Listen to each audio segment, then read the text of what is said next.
গড় ব্যবধান ও গড় ব্যবধানাঙ্ক। গড় ব্যবধান এক প্রকার বিস্তার পরিমাপক যা তথ্য সারির প্রতি মানের গড় হতে ব্যবধান পরিমাপ করে থাকে। তবে নিবেশনের মানগুলোর গাণিতিক গড় হতে বিচ্যুতির সমষ্টি শূন্য হয়, যা অর্থহীন পরিমাপ বলা যায়। সেজন্য প্রতিটি মান থেকে ব্যবধান পরিমাপের সময় চিহ্ন বিবেচনায় না নিয়ে ব্যবধানের সংখ্যা মান নেওয়া হয়। একে গড় হতে বা মধ্যক মান হতে বিচ্যুতির পরম মান বলা হয়। এই পরম মানগুলোর সমষ্টিকে মোট সংখ্যা দ্বারা ভাগ করলে গড় ব্যবধান পাওয়া যায়। সুতরাং তথ্য সারির প্রতিটি মানের যে কোনো মধ্যক মান হতে ব্যবধানের পরম মান সমূহের গাণিতিক গড়কে গড় ব্যবধান বলে। গড় ব্যবধানকে এমডি বা এমডি এক্স বার দ্বারা চিহ্নিত করা হয়। আবার গড় ব্যবধান মধ্যমা ও প্রচুরক হতে নির্ণীত হলে এমডি মিডিয়ান এবং এমডি মোড প্রতীক দ্বারা চিহ্নিত করা হয়। তো শিক্ষার্থী ভাই বোনেরা, আমরা অবিন্যস্ত উপাত্ত থেকে গড় ব্যবধান নির্ণয় আমরা শিখব এবং প্র্যাকটিস করব। তো অবিন্যস্ত উপাত্ত বা সাধারণ সিরিজের ক্ষেত্রে যদি কোনো তথ্য সারির n সংখ্যক মান x1, x2 xn এর গাণিতিক গড়, মধ্যমা ও প্রচুরক যথাক্রমে x বার, mE এবং mo হয়, তবে আমরা সূত্র পাব ক।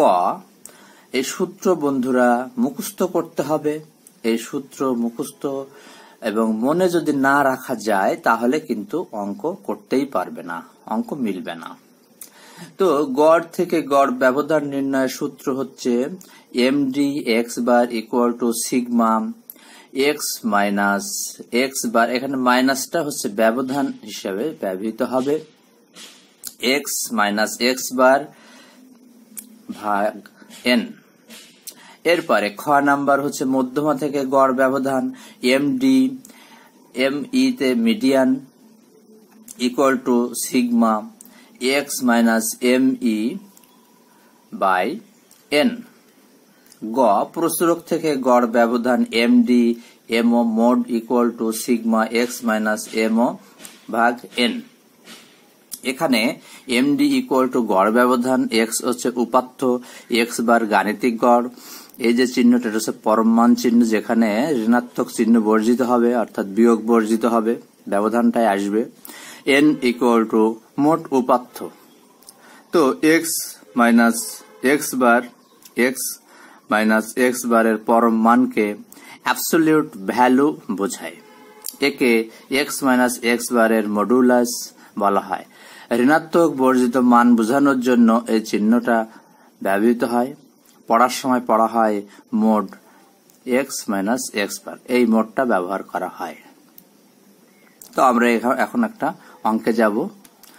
তো এখানে কিছু তথ্য দেওয়া আছে, এই তথ্য থেকে গড় ব্যবধান নির্ণয় করতে হবে। তো আমরা যখন সমাধানে যাব তখন এটুকু একটু লিখতে হবে, লিখলে ভালো হয়। যে উপরোক্ত তথ্যাবলী অবিন্যস্ত বা অশ্রেণীকৃত।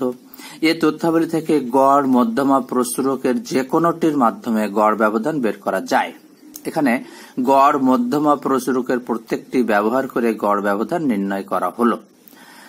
তো তথ্যাবলীকে মানের ঊর্ধ্বক্রমে সাজানো হলো এবং ক্রমিক নম্বর প্রদান করা হলো। এখন পরীক্ষার প্রশ্ন অনেক সময় গড় থেকে গড় ব্যবধান নির্ণয় করতে বলে। যদি প্রশ্ন এমন হয় যে মধ্যমা থেকে গড় ব্যবধান নির্ণয় করো, তাহলে প্রচুরক এবং গড় এগুলো বের করার দরকার নাই। যদি গড় থেকে গড় ব্যবধান নির্ণয় করতে বলে তাহলে মধ্যমা এবং প্রচুরক এটাও দরকার নাই। তো এই জন্য তোমরা খেয়াল করবে প্রশ্ন যেভাবে আসবে সেভাবেই অ্যান্সার করতে হবে। তো যেহেতু এখানে গড় ব্যবধানের কথা বলা হয়েছে, এজন্য আমাদের গড়, মধ্যমা, প্রচুরক তিনটা থেকেই ব্যবধান আমাদের বের করতে হবে। তো এভাবে একটা ছক বা তথ্য সারণী আমাদের তৈরি করতে হবে। এখানে ক্রমিক নাম্বার 10 পর্যন্ত অর্থাৎ 10টা সংখ্যা আছে এবং এই সংখ্যাগুলো আমরা মানের ক্রমানুসারে সাজাবো। তারপরে আমরা এক্স বার বের করে নিব, তারপরে এম ই বের করব, এম ও মোড বের করব। এটা যদি বের করে না নেওয়া হয় তাহলে কিন্তু আমরা এই চার্টটা তৈরি করতে পারবো না। অর্থাৎ এই 58টা আমরা কিভাবে পেলাম, 57 কিভাবে পেলাম, 55 কিভাবে পেলাম, তো সেটা আমরা আগে একটু দেখে আসি। প্রয়োজনে তোমরা রাপে এটা করে নিবে। তো আমরা গড় থেকে গড় ব্যবধান নির্ণয়ের জন্য আগে গড় বের করছে। তো X bar sigma X minus N, sigma X ভাগ এন, অর্থাৎ 580 ভাগ 10। এখানে 58 হচ্ছে এক্স বার, এজন্য আমরা এই এক্স বার 58 পেয়েছি। এরপরে আমরা এখানে এম ই পাবো হচ্ছে আমরা 57। কিভাবে 57 পেলাম আমরা একটু দেখে আসি। এখানে দেখো বন্ধুরা, n/2 তম উপাত্ত প্লাস n/2 যোগ 1 তম উপাত্ত। তো এটাই হচ্ছে মিডিয়ান বের করার সূত্র। যেহেতু এটা অবিন্যস্ত তথ্য জোড়, অর্থাৎ তথ্যাবলী অবিন্যস্ত বা অশ্রেণীকৃত এবং জোড় অর্থাৎ n=10, এই জন্য এই সূত্রটা প্রয়োগ করা হয়েছে। তো আমরা পাচ্ছি 56 যোগ 58 অর্থাৎ 5তম যোগ 6তম উপাত্ত, এই 5 এবং 6। সুতরাং এই দুইটা যোগ করে 2 দিয়ে ভাগ করলে যে সংখ্যাটা রাশিটা আমরা পাবো, এইটাই হচ্ছে আমাদের মধ্যমা। এবং প্রচুরকটা কিভাবে আসবে দেখো, প্রচুরক হচ্ছে এম ও মোড 3 মধ্যমা বিয়োগ, অর্থাৎ মধ্যমা গুণ 3 বিয়োগ এক্স বার গুণ 2। এই ব্যবধানটা আমরা যদি বের করি, মোড ইকুয়াল টু 3 মধ্যমা বিয়োগ 2 গড়, অর্থাৎ গাণিতিক গড়। তাহলে 3 গুণ মধ্যমা 57 পেয়েছি এবং 2 গুণ 58 পেয়েছি গাণিতিক গড়। সুতরাং আমাদের প্রচুরক হচ্ছে 55। এইগুলো আমরা এই তথ্য সারণীতে বসিয়ে আমরা এই ছকটা তৈরি করে ফেলবো। অর্থাৎ X bar equal to 58, M E equal to 57 এবং এম ও ইকুয়াল টু 55। এবার আমরা আসবো এক্স থেকে, অর্থাৎ 34 থেকে 58 এর ব্যবধান 24, 40 থেকে 58 এর ব্যবধান 18, 44 থেকে 58 এর ব্যবধান 14, 55 থেকে 58 এর ব্যবধান 3। অর্থাৎ এইভাবেই আমরা এই লাইনটা শেষ করব। এরপরে আমরা আসব এই লাইনে, অর্থাৎ এক্স মাইনাস যে মধ্যমাটা এর ব্যবধান, অর্থাৎ 34 থেকে 57 এর ব্যবধান 23 হয়, 57 থেকে 40 এর ব্যবধান হচ্ছে 17, এখানে 27 করা হয়েছে ভুল করে, এটা 17 হবে। এরপরে 44 থেকে 57 এর ব্যবধান 13, 55 থেকে 57 এর ব্যবধান 2, 57 থেকে 56 এর ব্যবধান 1, 57 থেকে 58 এর ব্যবধান 1। এইভাবে আমরা এই লাইনটা শেষ করব। ঠিক অনুরূপ ভাবে আমরা এক্স মাইনাস যে প্রচুরক অর্থাৎ মোড এর ব্যবধানটা আমরা এখান থেকে বের করব, অর্থাৎ 55 এবং 34 এর ব্যবধান 21, 55 এবং 40 এর ব্যবধান 15। এইভাবে আমরা এই লাইনটা শেষ করব এবং সর্বশেষে আমরা এইগুলো সমষ্টি নেব, অর্থাৎ যোগ করে ফেলব। যোগ করলে হচ্ছে গড় থেকে, যেটা এটা হচ্ছে এক্স বার গাণিতিক গড়, এই গাণিতিক গড় থেকে তথ্যাবলীর ব্যবধানের সমষ্টি হচ্ছে 122, অর্থাৎ sigma X minus X bar equal to 122, sigma X minus M equal to 122, sigma X minus M O equal to 124। এইভাবে আমরা এই তথ্য সারণীটা পেয়ে যাব এবং এটা তৈরি করতে পারলে এখান থেকে ব্যবধান নির্ণয় করা সহজ হবে। তো বন্ধুরা, M D X bar equal to sigma X minus X bar by N, এখানে আমরা sigma X minus X bar equal to 122 পেয়েছি ভাগ এন ইকুয়াল টু 10, অর্থাৎ এখানে ভুল করে 558 লেখা হয়েছে, এখানে হবে 122। সুতরাং আমরা এখানে পাবো 12.2, এটাও ভুল হয়েছে, অর্থাৎ নির্ণয় গড় ব্যবধান হচ্ছে 12.2। এরপরে আমরা মধ্যমা থেকে গড় ব্যবধানে আসব। মধ্যমা যেহেতু আমরা 57 পেয়েছি, সুতরাং আমরা sigma X minus M E by N পেয়েছি 122 ভাগ 10, সুতরাং এখানে 12.2 হবে। এখানে n ইকুয়াল টু 100 করা সেটা ভুল হয়েছে, এটা n ইকুয়াল টু 10 হবে। এরপরে প্রসারক থেকে গড় ব্যবধান নির্ণয়, এটা আমরা sigma X minus M E by N, তো M E sigma X minus M E equal to আমরা পেয়েছি 124 ভাগ 10, তাহলে 12.4। সুতরাং আমরা M D X bar equal to 12.2 M D M E অর্থাৎ মধ্যমা ব্যবধান পেয়েছি আমরা 12.2 এবং আমরা এম ডি মোড থেকে আমরা ব্যবধান পেয়েছি 12.4। এবার আসবো আমরা শ্রেণীকৃত বা বিন্যস্ত তথ্যের গড় থেকে গড় ব্যবধান নির্ণয়ে। তো এখানে আমরা একটি সূত্র পাবো, M D X bar equal to sigma F X one minus X bar by N, যেখানে এফ শ্রেণী গণসংখ্যা, এক্স শ্রেণীর মধ্যমান, এক্স বার যোজিত গড়, এন ইকুয়াল টু মোট গণসংখ্যা। তো পরীক্ষার প্রশ্নে এরকমই একটা তথ্য দেওয়া থাকবে, এটা বিভিন্ন স্টাইলে দেওয়া থাকতে পারে। তো এই তথ্য সারণী থেকে গড় থেকে গড় ব্যবধান নেন, এটা শুধু গড় বের করব আমরা। তো এখানে শ্রেণী আছে এবং গণসংখ্যা দিয়ে দেওয়া আছে। তো আমাদেরকে গড় বের করার জন্য অর্থাৎ এক্স বার বের করার জন্য আমাদেরকে শ্রেণীর মধ্যমান বের করতে হবে এবং এফ এক্স বের করতে হবে। অর্থাৎ এখানে 10 থেকে 20 এর শ্রেণী মধ্যমান 15, 20 থেকে 30 এর শ্রেণীর মধ্যমান 25, এইভাবে আমাদের সবগুলো শ্রেণীর মধ্যমান বের করতে হবে এবং যে গণসংখ্যা দেওয়া হয়েছে তার সঙ্গে শ্রেণীর মধ্যমান অর্থাৎ গণসংখ্যা এফ আর এক্স এই দুটো গুণ করতে হবে। তাহলে 15 গুণ 22 ইকুয়াল টু 330, 25 গুণ 18 450, এইভাবে ক্যালকুলেটরে গুণ করে করে এই পাশে সংখ্যা বসাতে হবে। এর অত্যন্ত খেয়াল করতে হবে যেন গুণের সময়ে কোনো ডিজিট ভুল না হয়ে যায়। কোনো ডিজিট ভুল হয়ে গেলেই কিন্তু অঙ্ক আর মিলবে না। তো এইভাবেই আমরা সারণীটা তৈরি করব এবং আমরা এন ইকুয়াল টু পাবো 116 এবং sigma F x equal to পাবো আমরা 4690। এই তথ্য দিয়ে আমরা সূত্র বসিয়ে আমরা এখন গড় বের করব। তো এক্স বার ইকুয়াল টু আমরা পাচ্ছি 4690 ভাগ 116, তাহলে আমাদের এক্স বার ইকুয়াল টু হবে 40.43।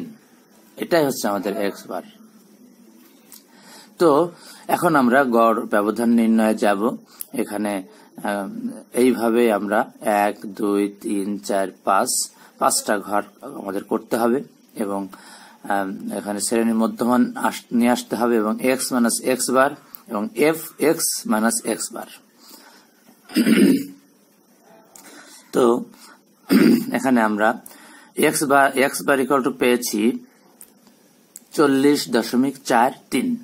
তো 40.43 থেকে আমাদের প্রথমে শ্রেণীর মধ্যমান 15, এটার ব্যবধান হচ্ছে 25.43 এবং এই যে 25.43 পেলাম এটার সঙ্গে আমাদের এফ গুণ করতে হচ্ছে 22। তাহলে প্রথমে দেখা যাচ্ছে যে এক্স মাইনাস অর্থাৎ এই দুইটা ব্যবধান বের করে তাই দিয়ে আবার 22 গুণ করতে হবে, তাহলে এই সংখ্যাটা আমরা পাবো। অনুরূপ ভাবে এক্স 25 মাইনাস এক্স বার হচ্ছে 40.43, এই দুইয়ের ব্যবধান হয় 15.43, এই 15.43 কে গুণ করতে হবে 18 দিয়ে, তাহলে আমরা 277.74 আমরা পাবো। এইভাবে আমরা 35 থেকে আমরা 40.43 এর ব্যবধান পাবো হচ্ছে 5.43, এই 5.43 কে আমরা গুণ করব 16 দিয়ে, তাহলে আমরা পাবো 86.88। এইভাবে আমরা সবগুলো তথ্য সারণী সাজিয়ে ফেলবো এবং sigma F X minus X bar equal to পাবো আমরা 1848.28, অর্থাৎ আমাদের M D X bar equal to হবে sigma F X minus X bar by N. এটাই আমরা মান বসিয়ে দিব। মান বসিয়ে দিলে আমরা 15.93, এটাই আমাদের গড় ব্যবধান হবে।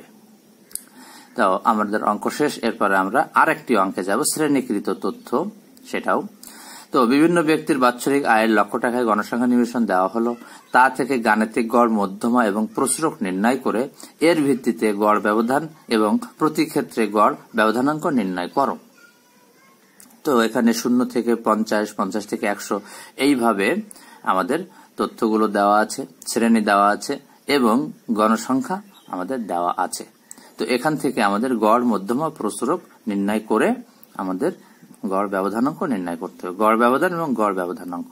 তো আমরা সরাসরি পদ্ধতিতে অঙ্কটি করব এবং এর জন্য আমাদের কি করতে হবে দেখো বন্ধুরা, এখানে আমাদের এক্স বার বের করতে হবে, তারপরে এম ই বের করতে হবে, এম ও মোড বের করতে হবে। এই তিনটা আমাদেরকে রাপে বের করে নিতে হবে। বের করে নিয়ে তারপর আমাদের এই তথ্যগুলো পূরণ করতে হবে।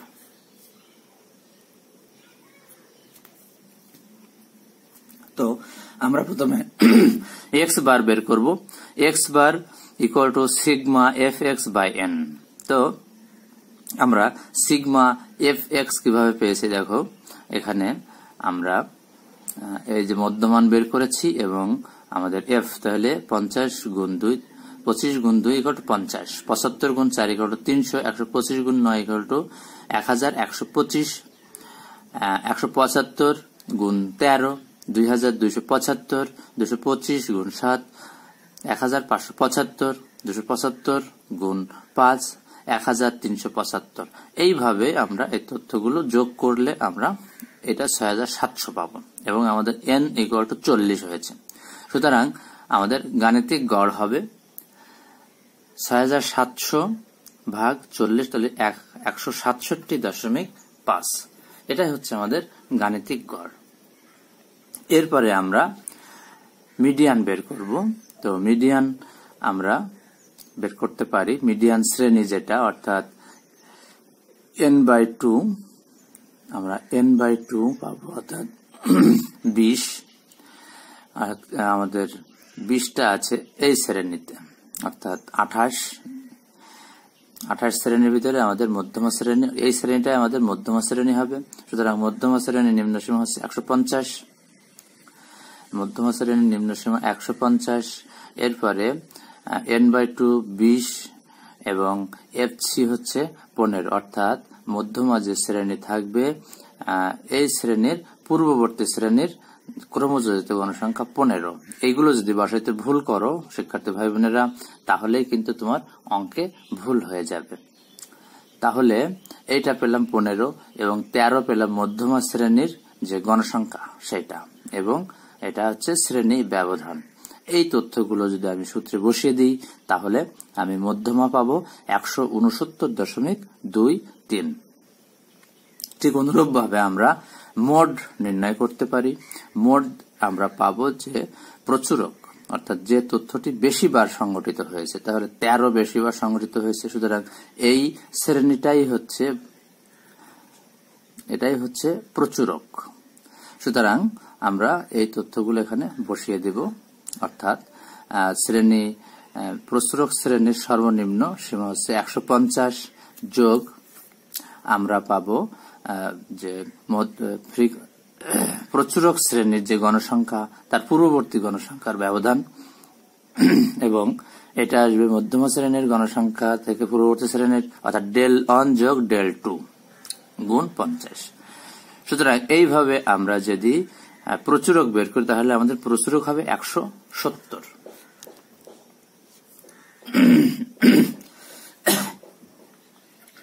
এরপরে আমরা আসবো গড় ব্যবধান নির্ণয়। তো গড় ব্যবধান নির্ণয়ে আমরা পাবো sigma F X minus X bar by N, অর্থাৎ আমরা পেয়েছি 2075/40।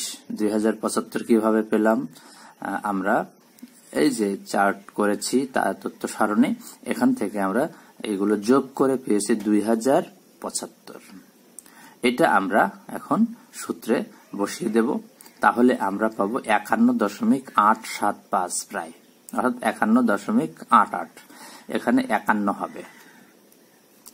এরপরে গড় থেকে গড় ব্যবধানাঙ্ক নির্ণয়। তো সূত্র হচ্ছে C MD X bar equal to MD X bar by X bar গুণ 100। সুতরাং আমরা পেয়েছি 51.88 বাই 167.5 গুণ 100।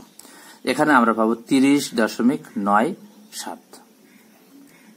মধ্যমা থেকে গড় ব্যবধানাঙ্ক নির্ণয়। উপরোক্ত অবিচ্ছিন্ন গণসংখ্যা নিবেশনের মধ্যমা শ্রেণী হচ্ছে 20তম উপাত্তের মান। ক্রমযোজিত গণসংখ্যা পর্যবেক্ষণ করলে দেখা যায় যে 20তম উপাত্তের মান ক্রমযোজিত গণসংখ্যা 28 বিদ্যমান এবং এর সাথে সংশ্লিষ্ট আই শ্রেণী 150 থেকে 200। তাহলে মধ্যমা শ্রেণী হচ্ছে আমাদের 150 থেকে 200। তো আমরা মধ্যমা নির্ণয় করেছি 169.23। এবার আমরা মধ্যমা থেকে গড় ব্যবধানটা দেখব, sigma F X minus M E by N, অর্থাৎ আমরা পেয়েছি 2057.7 বাই 40, তাহলে আসবে 51.44 প্রায়। এরপরে আমরা মধ্যমা থেকে গড় ব্যবধানাঙ্ক নির্ণয় করব। এখানে পাবো আমরা যে সূত্র এমডি এমই বাই এমই গুণ 100। সুতরাং আমরা পেয়েছি দেখো 30.40 প্রায়। এরপরে আমরা প্রচুরক আসবো। তো প্রচুরক তো আমরা পেয়েছি 170, এই যে প্রচুরকটা পেয়েছি। এই প্রচুরক থেকে আমরা এখন গড় ব্যবধান নির্ণয় করব। তাহলে sigma F X minus M ভাগ এন, তাহলে আমরা পেয়েছি 51.25। এই 51.25 থেকে আমরা এবার গড় ব্যবধানাঙ্ক নির্ণয় করব। তো সেক্ষেত্রে আমরা সূত্র বসিয়ে দিই এমডি এমও বাই এমও গুণ 100, তাহলে 30.15। তো বন্ধুরা, এভাবেই আমরা গড় ব্যবধান নির্ণয় করা শিখলাম। তোমরা বারবার এটা বাসায় প্র্যাকটিস করবে। প্র্যাকটিস না করলেই কখনোই তোমরা এটা শিখতে পারবে না, যেহেতু এটা অত্যন্ত জটিল একটা অঙ্ক। সুতরাং আসলেই প্র্যাকটিস করলে কোনো জটিল থাকবে না। তোমরা বারবার প্র্যাকটিস করো, ভিডিওটি বারবার দেখো। তো তোমাদের সুস্বাস্থ্য এবং মঙ্গল কামনা করে আজকের মতো ভিডিও ক্লাস থেকে বিদায় নিচ্ছি। সবাইকে ধৈর্য ধরে ভিডিওটি দেখার জন্য ধন্যবাদ।